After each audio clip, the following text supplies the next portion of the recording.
미국의 샌디에이고에서 비행기 탑승을 기다리는 부부가 있습니다. 오늘의 주인공인 로라는 불안한지 연신 손을 주무르고 있는데요. 그때 그녀의 남편이 말없이 그녀의 손을 잡아줍니다. 탑승할 비행기의 게이트가 열리고 그들은 탑승을 하는데요. 도착지는 다름 아닌 서울입니다. 도대체 이들에겐 무슨 사연이 있는 것일까요? 여러분의 좋아요 버튼에 힘을 얻어 비디오를 재생하겠습니다. 바로 지금 오늘의 사연 시작하겠습니다. 안녕하세요.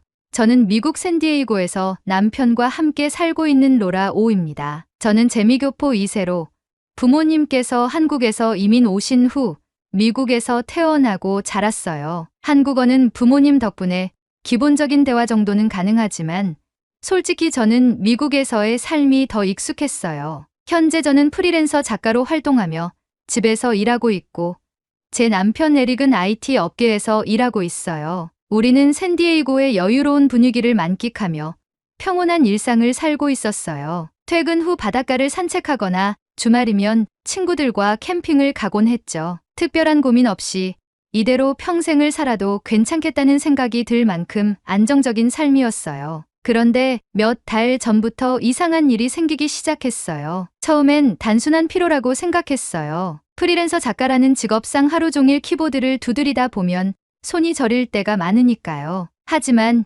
이번엔 달랐어요. 왼손이 마음대로 움직이지 않고 뭔가를 잡아도 자꾸 놓쳐버리는 일이 많아졌어요. 처음에는 컵을 떨어뜨리는 정도였는데 점점 나아지기는커녕 악화되었어요. 밥을 먹을 때도 젓가락질이 어색해졌고 요리를 할 때도 칼을 제대로 잡기 어려워졌어요. 에릭이 그런 저를 유심히 보더니 조심스럽게 말을 꺼냈어요. 로라, 요즘 손이 좀 이상한 것 같아. 병원에 가봐야 하는 거 아니야? 솔직히 그때까지는 병원을 갈 생각조차 하지 않았어요. 별일 아닐 거라 믿고 싶었거든요. 하지만 에릭의 걱정 어린 눈빛을 보고 나니 이제는 피할 수 없겠다는 생각이 들었어요. 병원을 찾아갔더니 의사는 신경학적 질환일 가능성이 크다며 정밀 검사를 받아보라고 했어요. 검사를 받고 며칠 후 신경과 전문의로부터 소견을 들을 수 있었습니다. 신경 손상이 의심됩니다. 정확한 원인을 알기 위해서는 추가 검사가 필요하고 경우에 따라서는 수술이 필요할 수도 있습니다. 그 말을 듣는 순간 머릿속이 하얘졌어요. 수술이라는 단어 자체가 너무 두려웠어요. 게다가 의사는 수술을 해도 완치가 보장되는 건 아니라고 했어요. 더 큰 문제는 바로 치료비였어요. 미국의 의료비가 비싸다는 건 익히 알고 있었지만 막상 제 일이 되니 실감이 났어요. 보험이 있긴 했지만 부담해야 할 금액이 어마어마했어요. 수술만 해도 수만 달러가 필요했고 이후 재활 치료까지 감안하면 감당하기 어려운 수준이었어요. 병원을 나와 집으로 돌아온 후 저는 아무 말도 할 수 없었어요. 에릭도 깊은 고민에 빠진 얼굴이었어요. 우리는 이 문제를 어떻게 해결해야 할지 몰랐어요. 로라, 우리가 선택할 수 있는 다른 방법이 있을까? 그날 밤 저는 한인 커뮤니티를 뒤지며 비슷한 경험을 가진 사람들의 이야기를 찾아보기 시작했어요. 그러던 중 한국에서는 신경치료를 전문으로 하는 대형 병원이 있다는 글을 발견했어요. 미국에서 치료를 받으려다가 한국으로 가서 훨씬 저렴한 비용으로 성공적인 치료를 받았습니다. 한국의 의료 시스템이 훨씬 체계적이고 의사들도 환자에게 세세하게 설명해줘요. 솔직히 처음에는 반신반의했어요. 아무리 한국의 의료 기술이 뛰어나다고 해도 내가 지금 미국에서 치료를 받는 것보다 나을까? 먼 거리를 이동해야 하는데 그게 과연 현실적으로 가능한 선택일까? 그런데 게시글을 읽으면 읽을수록 한국에서 치료를 받은 한인들의 후기가 놀라웠어요. 어떤 사람은 미국에서 치료를 포기하려다 한국에서 훨씬 저렴한 비용으로 성공적인 치료를 받았다고 했고, 또 다른 사람은 한국의 병원 시스템이 미국보다 훨씬 체계적이라 만족스러웠다고 했어요. 저는 곧바로 부모님께 전화를 걸어 의견을 물어봤어요. 부모님께서는 오히려 한국에서 치료를 받는 것이 더 좋은 선택일 수도 있다며 한국에 있는 친척들에게도 도움을 요청해 보겠다고 하셨어요. 남편 에릭과도 이야기를 나눴어요. 처음엔 한국까지 가서 치료를 받는 게 과연 현실적인 선택일지 고민했지만 에릭은 오히려 적극적이었어요. 한국에서 치료를 받을 수 있다면 한번 가보는 게 좋지 않을까? 미국에서는 의료비도 부담되고 수술이 성공할지도 확신할 수 없잖아. 우리가 직접 가서 한국의 의료 시스템을 경험해보면 어떨까? 그렇게 우리는 한국행을 진지하게 고민하기 시작했어요. 한국에서 신경치료를 전문으로 하는 병원이 있다는 이야기를 들었을 때만 해도 반신반의했던 것 같아요. 그래도 마지막 희망을 걸고 한국에 있는 병원을 찾아보기로 했어요. 부모님께 도움을 요청하자 아버지께서 곧바로 한국에 있는 친척들과 연락해 주셨어요. 특히 서울에 사는 큰이모께서 한국의 의료 시스템을 잘 알고 계셨고 신경치료로 유명한 대형 병원을 추천해 주셨어요. 로라야, 한국 병원들 정말 좋아. 내가 생각하는 것보다 훨씬 체계적이고 치료도 빠르게 진행될 거야. 걱정 말고 한번 와봐. 이모의 말을 듣고 용기를 내어 해당 병원의 해외 환자 지원 센터에 연락을 해봤어요. 다행히 영어 상담이 가능했고 이메일을 통해 제 증상과 미국에서 받은 검사 결과를 보내니 곧바로 답변이 왔어요. 로라 씨, 한국으로 오시면 정밀 검사 후 치료 계획을 세울 수 있습니다. 신경재활 치료도 체계적으로 진행되며 비용은 미국보다 훨씬 저렴한 수준일 거예요. 메일을 읽는 순간 가슴이 두근거렸어요. 뭔가 해결의 실마리가 보이는 것 같았죠. 에릭, 우리 한국에 가보자. 에릭은 이미 마음의 준비를 하고 있었던 듯 고개를 끄덕였어요. 그래, 가보자. 한국 의료 시스템이 얼마나 좋은지 직접 확인해보자. 우리는 곧바로 한국행 항공권을 예약했고 부모님이 마련해 주신 서울의 친척 집에서 머물기로 했어요. 인천공항에 도착한 순간부터 뭔가 달랐어요. 자동화된 입국 절차부터 깨끗한 공항 내부까지 모든 것이 체계적이고 깔끔했어요. 에릭도 연신 감탄하며 사진을 찍었죠. 로라, 한국 진짜 대단한데? 공항부터 이렇게 현대적일 줄은 몰랐어. 다음 날 예약한 병원으로 향했어요. 서울 강남에 위치한 대형 신경과 전문 병원이었는데 건물 외관부터 웅장했고 로비에 들어서니 호텔처럼 깔끔하고 세련된 분위기가 펼쳐졌어요. 접수 데스크에서 우리를 맞이한 직원들은 모두 친절했고 영어로도 능숙하게 소통이 가능했어요. 곧 담당 신경과 전문의와 상담을 하게 되었는데 이때부터 에릭과 저는 완전히 놀라기 시작했어요. 의사는 제 증상을 세심하게 체크한 후 MRI와 여러 신경학적 검사를 진행했어요. 그리고 검사 후 결과를 설명하는 과정에서 미국에서 겪었던 의료 경험과 너무나 큰 차이를 느꼈어요. 미국 병원에서는 검사 결과를 한참 기다려야 했고 의사도 간단한 설명만 하고 끝났어요. 하지만 한국 병원에서는 의사가 직접 3D 신경 해부도를 보여주면서 제 증상이 왜 발생했는지,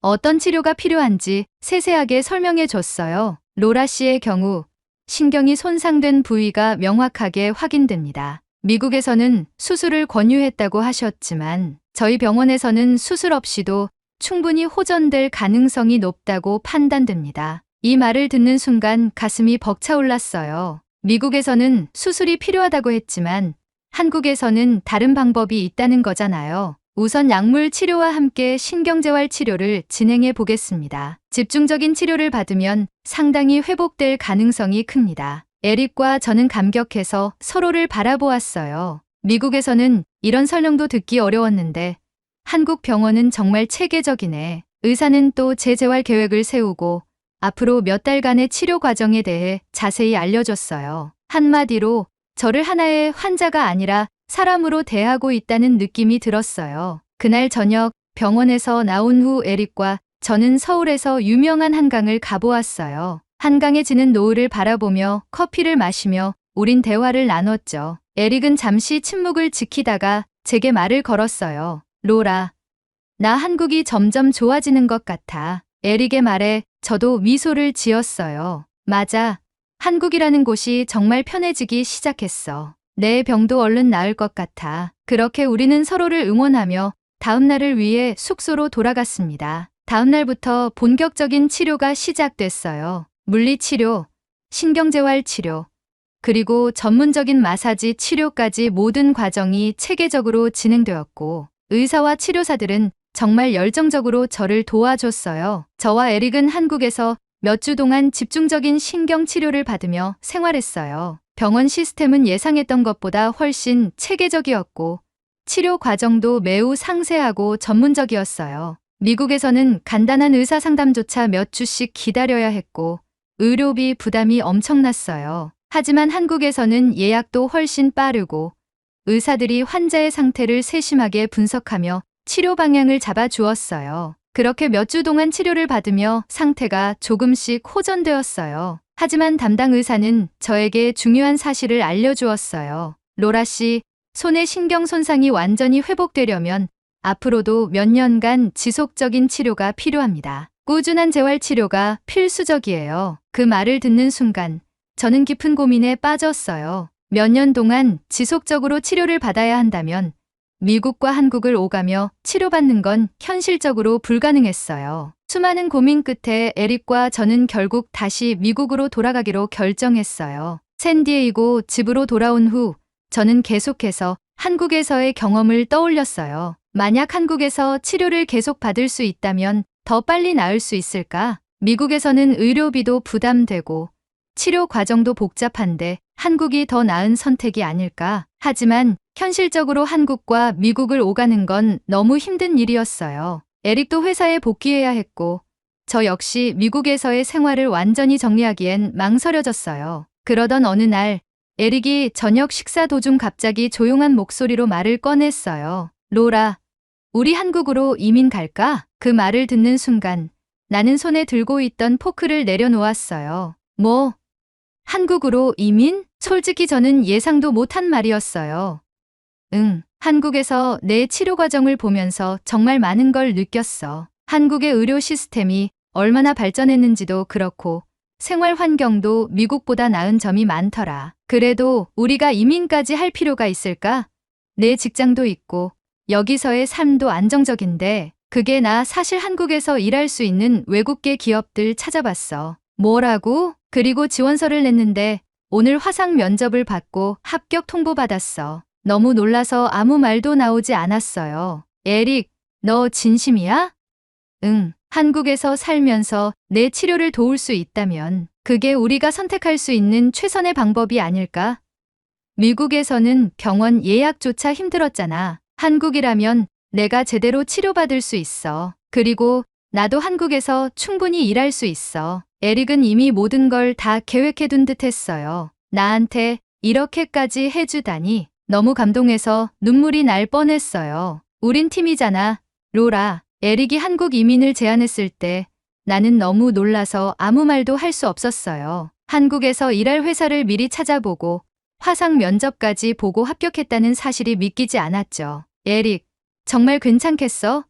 너한테 한국은 완전히 낯선 곳이잖아. 로라, 한국에서 몇 주 동안 생활하면서 느꼈어. 한국은 생각했던 것보다 훨씬 살기 좋은 곳이야. 그리고 한국에서 어설픈 한국인 취급을 받는다면? 혹시 에릭이 한국에서 외국인이라서 어려움을 겪는다면? 갑자기 온갖 걱정이 밀려오기 시작했어요. 다음 날 나는 부모님께 전화를 걸어 우리의 계획을 말씀드렸어요. 엄마, 우리 한국으로 이민 가볼까 해. 수화기 너머로 부모님은 놀란 기색이었어요. 정말? 한국에서 계속 치료받으려고? 응, 근데 나 솔직히 좀 불안해. 내가 한국에서 제대로 적응할 수 있을까?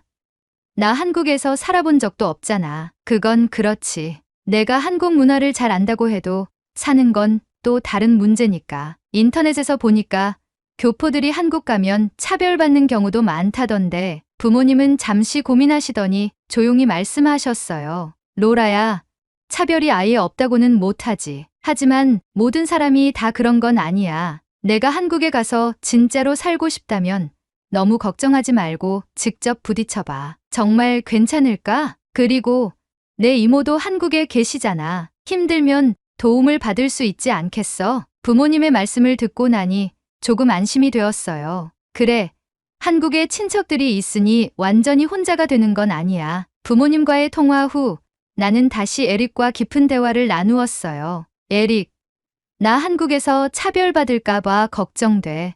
차별? 인터넷에서 찾아보니까 한국에서 태어나지 않은 교포들은 가끔 애매한 취급을 받을 수도 있다고 하더라고. 그리고 너도 외국인이라서 불편할 수도 있고. 에릭은 내 말을 듣고 잠시 생각하더니 내 손을 잡고 말했어요. 로라, 우리가 한국에 가는 건 내 건강을 위해서야. 그리고 우리가 팀이라면 어떤 어려움이 있어도 같이 해결할 수 있지 않을까? 그래도 한국에서 정말 잘 적응할 수 있을까? 그건 우리가 해봐야 알겠지. 하지만 난 내 곁에 있을 거야. 그리고 우리 이미 한국에서 몇 주 동안 살아봤잖아.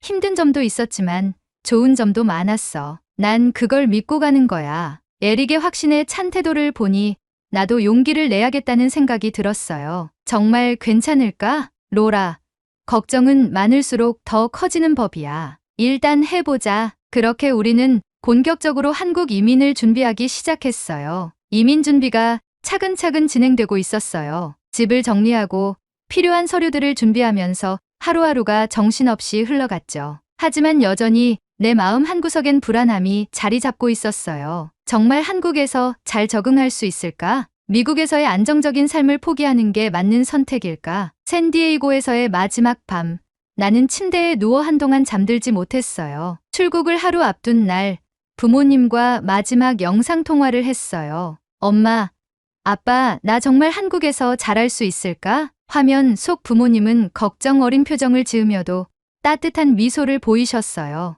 로라야, 처음엔 힘들 수도 있어. 하지만 내가 어떻게 마음먹느냐에 달렸어. 그리고 내 곁엔 에릭이 있잖아. 두 사람이 함께라면 충분히 해낼 수 있을 거야. 그리고 내 몸속에는 한국인의 피가 흐르고 있다는 것을 명심해. 넌 엄연한 한국인이야. 근데 엄마, 나 미국에서 태어나서 자랐잖아. 내가 진짜 한국 사회에 녹아들 수 있을까? 내가 한국에서 태어나진 않았어도 내 안에는 한국인의 정체성이 있어. 그리고 내가 너무 걱정할 필요 없어. 시간이 지나면 자연스럽게 적응하게 될 거야. 만약 힘들면 우리한테 전화하면 되지.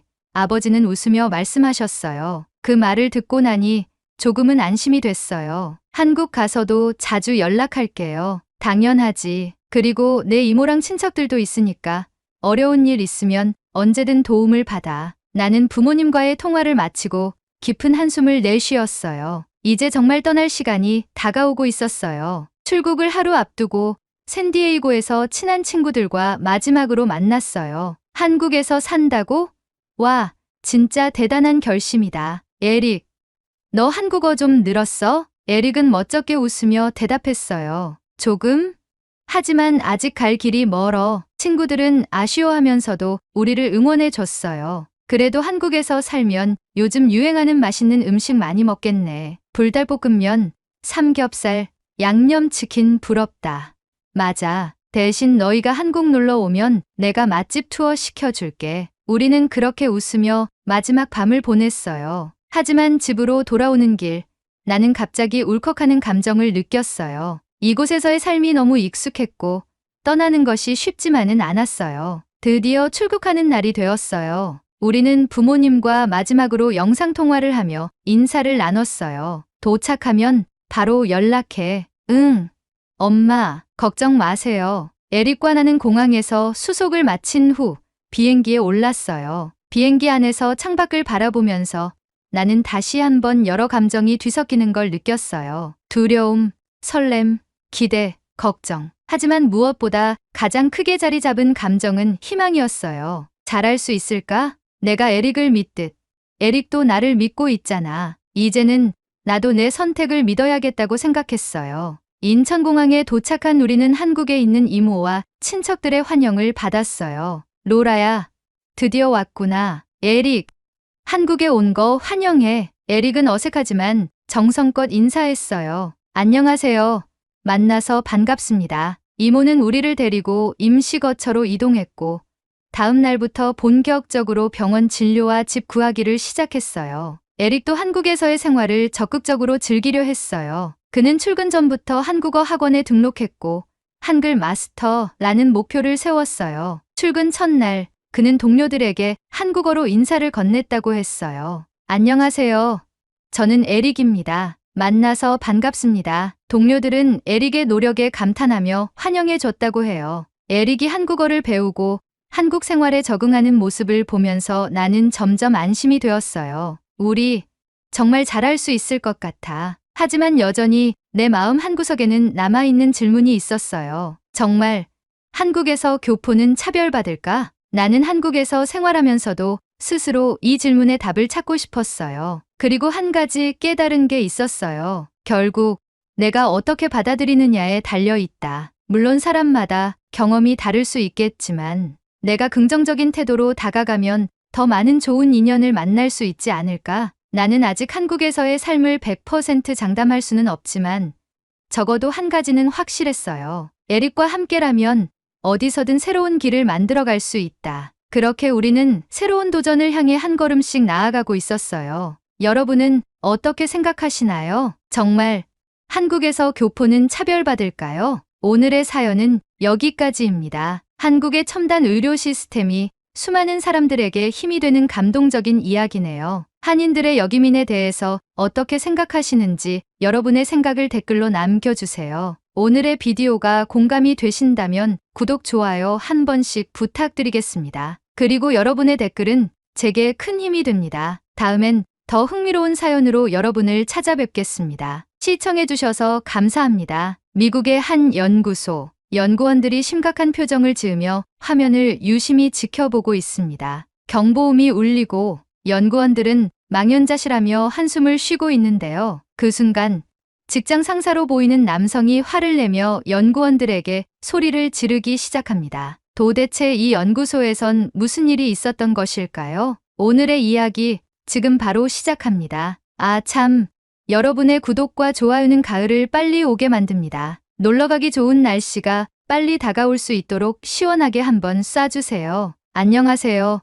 저는 버클리 공대에서 석사학위를 취득하고 MIT 공대 엔지니어링 박사학위까지 취득한 이후 미국의 유명 IT 기업에 입사하여 직장 생활 중인 30대 후반의 여성입니다. 저는 어릴 적부터 SF 영화나 공상과학에 큰 흥미를 느껴 어릴 적부터 무언가를 만들어 보는 것에 취미를 느끼기 시작했습니다. 단순한 레고 조립부터 시작해서 나중에는 전자 제품을 직접 만들기도 했고 과학 발명품 아이디어 공모전에서 참여해서 입상도 하였습니다. 학창시절에는 과학 올림피아드 대회에서 우수한 성적을 거두기도 했고 컴퓨터 프로그래밍도 공부하며 과학에 대해 깊이 있는 공부를 하며 자라왔습니다. 그만큼 우리 인류가 미래에 사용할 발명품들을 만들어서 과학 발전에 이바지하고 싶었기 때문이었죠. 어릴 적 영화에서 보던 모습들을 현실로 구현 가능할 것이라는 확신이 들었기 때문입니다. 그래서 제가 들어간 직장은 바로 여러분도 잘 알고 있는 테슬라입니다. 일론 머스크가 아이언맨의 실제 모델이라고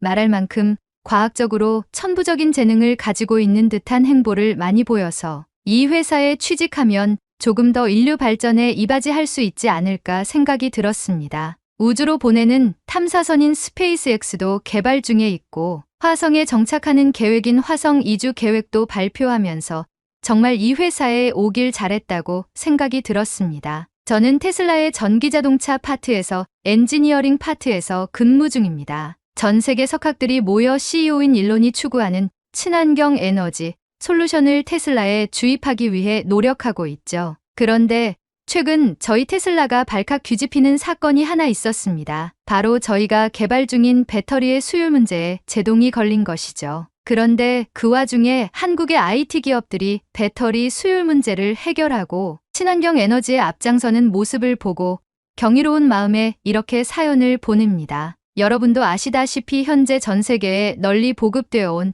테슬라 전기자동차는 전 세계의 표본이 되어가고 있습니다. 저희 테슬라는 전기자동차의 구조를 스케이트보드 플랫폼 배터리라는 개념으로 도입했고 상용화에 성공했었습니다. 원통형 배터리를 차량의 하부에 깔아 무게 중심을 차체 하부로 낮추어 주행의 안정성을 높이는 방식이죠. 또한 배터리가 차체 하부에 있어 충격 방지가 가능해지고 배터리의 열이 자연스레 지면으로 내려가게 되어 열 방출로 인한 자연 냉각 효과까지 구현해내었죠. 말 그대로 스케이트보드 위에 자동차가 필요한 골격과 디스플레이, 전자 시스템을 올리는 방식이기에 프레임의 무게도 상당 부분 낮출 수 있었습니다. 이 방식은 전기차의 성능을 크게 향상시켰죠. 저희 테슬라는 단순히 친환경적인 부분만 챙긴 것이 아니라 자동차의 기본 구조 자체를 혁신했습니다. 테슬라의 구조를 전 세계 모든 전기자동차 제조사들이 채택하여 상용화 중에 있으니까요. 하지만 일론이 이 구조를 생각하는 데에는 저희 회사의 수많은 석학들과 머리를 맞대어 나온 결론이라고 하는데 제일 중요한 부분이 바로 한국과 연결되어 있었다는 거예요. 전기자동차는 말 그대로 전기로 움직이는 차량입니다. 이 차량의 연료는 전기이며 이를 휴대 가능하게 만드는 것은 전지, 즉 배터리였죠. 최초 테슬라는 일본의 파나소닉에서 배터리를 공급받으며 전기차 제조에 힘을 썼습니다. 하지만 배터리의 제조 및 납품가가 상상 이상으로 치솟았습니다. 심지어 한국의 LG와 삼성 SDI가 파나소닉보다 우수한 배터리를 만들면서 일론의 숨통을 조여왔죠. 상사가 한 번은 일론이 이 부분에 대해 많은 스트레스를 받고 있다고 했었고 이대로 가다간 배터리 회사만 부자로 만들어주겠다면서 자체 배터리 연구를 해야겠다는 말을 했다는 겁니다. 그 얘기를 들었을 땐 자신감이 있었어요. 저희가 만드는 테슬라에 자체 생산한 배터리까지 들어가게 되면 우선 원가도 절감되고 더 많은 수익도 창출하여 일론이 추구하는 친환경 사업에 더 많은 투자도 이루어질 수 있기 때문에 이것을 개발하고 해결해야 한다는 생각을 했죠. 모든 각 파트 팀원들의 열정은 끌어올랐고 저희는 배터리 개발과 동시에 스케이트보드 플랫폼 배터리 구조까지 연구 완성해냈죠. 그렇게 저희는 스케이트보드 플랫폼 배터리 구조로 전기자동차의 혁신을 일으킨 후 차세대 배터리 사업에 힘을 쏟기 시작했습니다. 일론은 이 배터리 개발에 온 힘을 쏟았고 회사에 근무 중인 천재라고 불리는 사람들을 모아 수많은 회의를 진행했습니다. 그리고 마침내 2020년에 배터리 데이라는 공식석상에서 우리는 자신 있게 자체 배터리 개발을 표명했습니다. 일론은 기존 배터리보다 용량은 5배, 출력은 6배 높아지고 주행거리는 무려 16% 길어질 것이라고 말하며 차세대 배터리 4680 배터리를 공개했습니다. 저희가 4680 배터리를 개발하고 전기차의 엔지니어링 파트에서 각 점검 항목들을 체크한 후 결과값으로 도출된 내용으로는 우선 차체의 무게중심이 2.8g 더 낮아져 주행 안정성이 향상됩니다. 그리고 기존의 배터리보다 열 방출에 뛰어난 성능을 보여 배터리의 냉각 효과도 17% 상승된다는 점이었죠. 우리는 압도적인 결과값에 모두가 환호했고 이 모든 것을 실현시키기만 하면 되었습니다. 하지만 저희의 발목을 잡은 계기가 있었죠. 배터리의 개발까지는 성공했지만 대량 생산의 성공에 따라 테슬라의 미래가 달라지기 때문이었습니다. 배터리 시장에서 가장 중요한 요소는 수율이라는 것입니다. 수율이란 생산된 제품 중에서 정상적으로 작동하는 비율을 말해요. 예를 들어 설명하자면 배터리를 100개 생산했을 때 그 중에서 정상 작동을 하는 배터리의 개수를 비율로 표현한 것이죠. 배터리 시장에서 아무리 좋은 배터리를 개발해 내놓는다고 해도 수율이 낮으면 그 배터리는 상품성을 잃게 됩니다. 그 난제에 우리 테슬라가 직면한 것이죠. 우리는 이 부분을 해결하기 위해 밤낮 없이 잠도 줄여가며 끊임없는 연구를 했습니다. 새로운 입력값을 대입해보고 새로운 엔지니어링 시스템으로 생산 라인을 가동해 보기도 하고 수율을 잡아보기 위해 열심히 노력했습니다. 그러던 중 일론 머스크가 저희 사무실을 찾아왔던 적이 있었는데 깜짝 놀라는 상황이 벌어졌죠. 상사에게 다가가 다짜고짜 소리를 높이기 시작했기 때문이었죠. 그런데 그 이유는 바로 한국 때문이었습니다. 한국 삼성의 반도체 3나노 공정의 경우 평균 수율이 약 60%라고 말하며 한국은 이렇게까지 수율이 좋은데 당신들은 뭐 하는 거냐고 소리를 지르는 거예요. 그리고 우리가 공개한 4680 배터리의 역설계 모듈이 전 세계에서 돌아가고 있으니 집중해서 최고의 노력을 보이라고 말하며 그 자리를 떠났습니다. 저는 그 말을 듣고 한동안 멍해질 수밖에 없었습니다. 과학자의 꿈을 가지고 어린 시절부터 수많은 명문대를 다니고 과학 관련 세미나와 논문을 찾아보며 깊이 있는 공부를 했다고 생각했던 제가 아니 전 세계에서 인정받는 초거대 IT 업체인 테슬라가 한국에 뒤처진다는 생각을 하니 한국에 대한 경이로움이 들기 시작하며 저의 현재 위치에 허탈한 감정이 뒤섞여 멍해질 수밖에 없었어요. 수율이 60%라는 것은 100개 중 60개가 가동된다는 뜻인데 이 수율은 엄청 높은 수치였고 역설계 모듈을 돌렸다는 것은 전 세계가 경쟁사인 저희들의 4680 배터리를 분석하고 복제하려 들 것이라는 얘기였죠. 우리는 발등에 불이 떨어진 것이나 다름이 없었습니다. 하루빨리 대량 생산의 수율을 높이는 게 급선무였고 모두가 노력했습니다. 그 와중 일론은 언론을 통해 4680 배터리의 수율이 좋지 않아서 남은 6개월 안에 획기적인 개선이 이루어지지 않으면 배터리 사업을 포기하려 한다고 선언까지 하며 저희의 불안함과 걱정, 조급함은 더 커지게 되었죠. 팀원들과 팀장은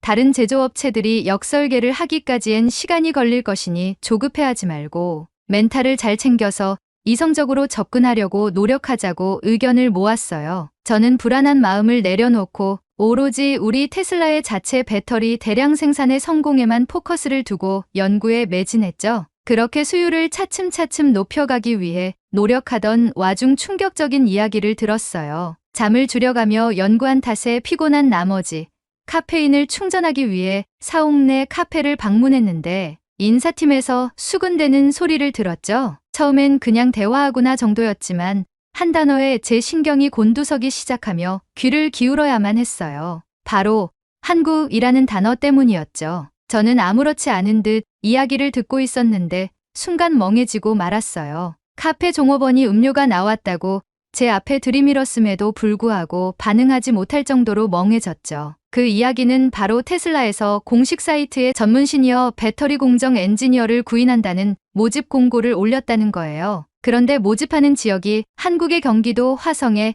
테슬라 공장이라는 겁니다. 저는 이성을 차리고 커피잔을 들고 인사팀이 눈치 못 채도록 어느 정도의 거리를 두고 자리에 앉아 커피를 마시며 이야기를 엿들었습니다. 그런데 얘기를 들으면서 소름이 끼치는 거예요. 인사팀의 얘기는 이랬어요. 한국의 LG에너지 솔루션에서 4680 배터리 공정의 모듈 역설계를 완료하였고 양산 준비 단계에 돌입했다는 얘기가 소문으로 퍼지고 있다는 거예요. 이 소문을 들은 일론 머스크는 LG의 기술력을 빼오기 위해서 한국에 스파이를 싣는 것이라고 말했죠. 그것을 믿지 않는 사람도 있긴 했지만 이 얘기가 사실이라면 우리 테슬라의 자체 배터리 개발이 경쟁 구도가 잡히며 상황이 악화될 것만 같았어요. 편안한 마음으로 연구에 매진하는 게 아닌 경쟁과 힘싸움을 통한 연구를 해야 한다는 생각이 들었죠. 저는 들었던 얘기들을 당장 팀원들에게 전달해야겠다고 생각했어요. 연구실에 도착해서 제가 들었던 얘기를 한 후 돌아오는 답변은 더 충격적이었죠. 모든 팀원들은 이 부분에 대해 알고 있었고 제가 멘탈이 약한 것을 알고 연구에 집중하라고 일부러 말하지 않았다는 거예요. 저는 허탈감과 동시에 배신감이 들었죠. 팀원들은 이제 현실을 직시했으니까 더욱 이성적으로 연구에 박차를 가해야 한다고 했어요. 저는 혼란스러움에 자리에 앉아 한동안 멍하니 커피만 바라보았죠. 팀원들은 제가 집중하지 못하는 모습에 잠시 집에 가서 쉬었다 오는 것이 어떻겠냐고 했어요. 저는 알겠다고 말하고 퇴근을 했죠. 집에 가는 길에도 여러 가지 생각이 들었어요. 테슬라에서 근무하던 자부심이 사라진 것 같았고 한국의 기술을 빼오기 위해 스파이를 고용할 거라는 소문에 내가 진심으로 추구하는 과학의 발전이 이렇게까지 해야 하나 싶기도 했죠. 집에 돌아와 침대에 누워 가만히 생각해 보면서도 별 다른 궁리가 떠오르질 않았어요. 복잡한 머릿속을 비우고 싶었죠. 저는 한국이 얼마나 과학기술이 발전했는지 궁금하기도 해서 인터넷으로 검색해 봤어요. 그리고는 한국이 얼마나 경이로운 곳인지 새삼 깨닫게 되었죠. 한국은 단순히 전기자동차의 개발뿐만 아니라 친환경 에너지에 대한 해답을 찾기 위해 수많은 도전을 하고 있었어요. 수소전지, 풍력 및 태양열 배터리, 플라스틱 분해요소 개발 등 여러 분야에서 노력을 하고 있었고 심지어는 태양광 발전소 개발과 4680 배터리 양산을 위한 공장까지 미국의 조지아주와 애리조나주에 부지를 매입해서 건설을 계획 중이라고 해요. 이 모습을 보며 저는 제 자신이 낮아 보였고 한국이 이토록 친환경 에너지에 진심이라는 것을 깨달으며 전 세계를 이롭게 하는 선두주자처럼 보였어요. 물론 일론이 꿈꾸는 화성 이주 계획이나 스페이스X, 그리고 테슬라도 멋진 기업이에요. 하지만 한국과 비교했을 때 느낀 건 한국은 지구에서 끊임없이 오랫동안 잘 살기 위해 노력하는 느낌이었고 우리는 지구의 자원을 다 쓰고 화성으로 도망갈 계획을 짜고 있는 느낌이 들었죠. 제가 꿈꿔오던 SF 영화 속의 모습에서는 지구를 지키기 위해 노력하는 주인공들이 많았고 그 모습을 보며 꿈을 키웠던 저로서는 한국의 과학 발전에 더 애착이 가기 시작했죠. 한국의 과학에 경탄을 금치 못하면서 저의 혼란스러움은 사라지고 한국을 존경하게 되었어요. 그리고 저 역시 뒤처지지 않기 위해 한국을 좋은 표본으로 삼고 노력하자고 다짐했죠. 그렇게 다시 회사에 출근을 한 후 배터리 양산에 대해 한창 연구 중 상사가 저를 불렀어요. 저는 무슨 일인가 싶어 그의 얘기를 들었고 듣는 순간 깜짝 놀라고 말았어요. 저보고 한국의 테슬라 공장에 출장을 가서 테슬라 한국 지부의 사람들과 만나 배터리 양산 수요를 높일 방안을 연구하고 오라고 했죠. 저는 한국에 출장을 간다는 것 자체가 놀라웠어요. 비록 한국의 테슬라 공장을 가는 거라 근무의 특성이 별반 다를 게 없겠지만 한국이라는 땅을 밟는다는 게 더욱 더 큰 견문을 넓혀줄 거라는 생각이 들었거든요. 저는 그렇게 한국으로 출장을 갔고 경기도 화성의 테슬라 공장에서 한국팀과 만나게 되었습니다. 한국팀도 배터리 수요를 높이기 위해 노력 중이었고 그들도 LG에너지 솔루션과 삼성 SDI의 동태 및 행보를 살피며 연구 중이었죠. 출장이 중반쯤 지나면서 본격적으로 LG에너지 솔루션과 삼성 SDI의 기술을 간접적으로 확인할 기회가 생겼어요. 테슬라 공장에서 함께 일하는 동료의 지인들이 모두 LG와 삼성에서 근무 중이었고 그들과 가벼운 식사 정도만 하게 되었어요. 식사 자리에서 기술력에 대한 1급 비밀사항에 대한 공유는 이뤄지지 않았지만 그들이 말하는 얘기들은 제 머릿속에서는 절대 나올 수 없는 크리에이티브적인 사고방식들이었어요. 저는 그 부분에서 마치 알을 깨고 나온 듯한 느낌이 들었죠. 저희는 전체 틀에서 하나둘씩 세분화하며 디테일을 잡는 게 익숙했는데 한국은 세밀하고 섬세한 작은 분야와 항목부터 점층적으로 발전시키는 사고방식을 가지고 있더라고요. 그 섬세함을 바탕으로 배터리 제조 공정이 얼마나 혁신적으로 이루어지는지 깨닫는 순간 한국에 대해 점점 더 놀라게 됐죠. 특히 LG에너지 솔루션의 건식 전극 방식을 접했을 때는 진짜 충격적이었어요. 테슬라에서도 시도했지만 실패했던 건식 전극 방식을 LG는 깔끔하게 해결한 거였어요. 우리가 매번 실패할 때마다 이곳에선 이미 그 문제를 풀고 양산을 준비하고 있었던 거죠. 배터리 제조 과정에서 세세한 부분까지 철저하게 관리하는 게 그들의 강점으로 보였어요. 삼성 SDI도 정말 대단했어요. 고객의 요구에 맞춰 다양한 높이의 4680 배터리를 공급할 계획을 짜고 있고 고속 충전과 높은 에너지 밀도까지 잡아내기 위해 노력하고 있더라고요. 기술력에 대한 이야기를 머릿속에서 상상하며 듣다 보니 감탄을 안 할 수가 없었어요. 한국의 배터리 기업들이 이 정도로 앞서 있다는 걸 느끼니 테슬라가 정말 많이 배워야겠다는 생각이 들었죠. 며칠 뒤 한국에서의 모든 일정이 마무리되자 저는 다시 미국으로 돌아갈 준비를 하게 됐어요. 출장 기간 동안 정말 많은 걸 배웠고 이제 테슬라에서 그 배운 것들을 어떻게 적용할지 고민하게 됐죠. 비행기는 인천공항을 떠나 캘리포니아로 향하고 있었어요. 창밖으로 펼쳐진 구름을 바라보면서 출장에서 겪었던 일들이 하나하나 떠올랐어요. LG와 삼성의 기술력, 빠른 생산 속도, 그리고 문제 해결을 향한 창의적인 접근 방식까지 정말 놀랍고 인상 깊었죠. 테슬라와는 분명 다른 점들이 있었고 그 차이점들이 결국 그들의 강점이 되었다는 걸 깨달았어요. 미국에 돌아와 회사로 출근을 했을 때 동료의 첫 마디는 LG랑 삼성 기술 어땠어? 였어요. 저는 웃으면서 대답했어요. 정말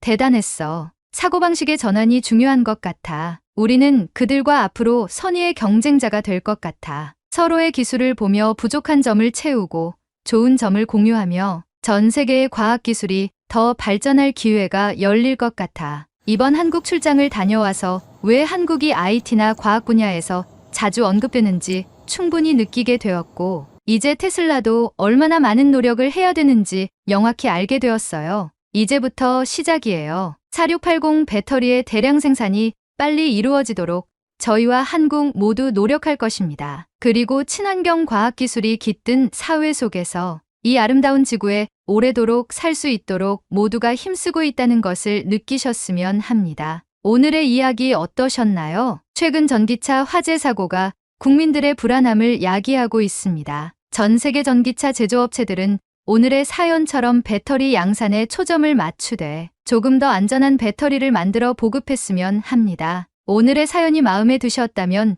구독, 좋아요 한 번씩 부탁드리겠습니다. 다음에 더 좋은 사연으로 찾아뵙겠습니다. 시청해주셔서 감사합니다.